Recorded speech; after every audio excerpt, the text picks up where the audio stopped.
I remember as a kid being really interested in learning about the Black past.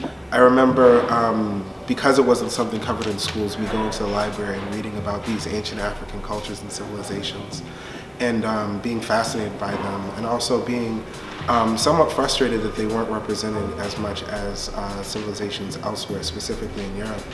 I remember growing up hearing my peers talk about each other and talk about themselves in very negative ways. I remember one time when I was in middle school, I was reading a book about ancient Nubia, and I was so fascinated by it. I was so fascinated about this ancient civilization that was one of the oldest civilizations in the world. And me trying to talk to one of my peers about it and saying that that's not true, black people didn't exist back then. This is another young black man saying this to me. So I thought that it was something that was really important, and I really wanted my artwork, what I had and what I loved, to sort of represent that and share that message, to raise the visibility about our history as people of African descent. There has to be an element in which we're teaching our youth to not only take responsibility for themselves, but responsibility for their communities. And in order for them to really have an understanding of what they deserve as human beings, they have to value themselves as equal to other people. And the only way that that happens is for them to take pride in who they are and for them to take pride in their history and their heritage.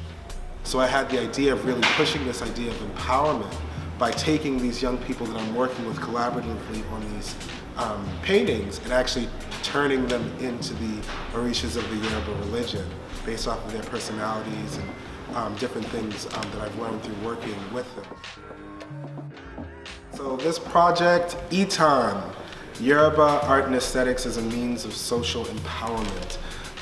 So I'm working with a group of 18 awesome young people creating 3 large-scale paintings talking about the contributions that Yoruba culture, civilization, and aesthetics have had on us as people of African descent throughout the African diaspora.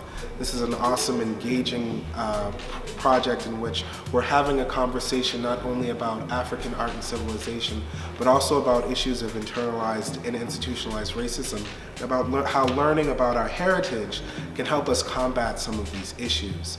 And I'm actually using them to create a short series of mini comics talking about Yoruba art and aesthetics by taking the Oriki, which is a huge corpus of Yoruba praise poetry, and doing short comics about that relating to the Orishas. So some of the artwork that you're seeing here in this video is artwork that I've been using, artwork that I've been creating as concept art for these comics. So if you were to fund this project, you would be able to help us gather the materials and the supplies and hopefully secure space for the exhibition. And it would also be supporting a larger project in which I would do the same project abroad, both in Nigeria and in Brazil. If you were to fund this project, in addition to my utter gratitude, we'll have some awesome giveaways for you, some prints, and some digital and physical copies of the graphic novels once they're completed. Thank you everybody for helping me with this.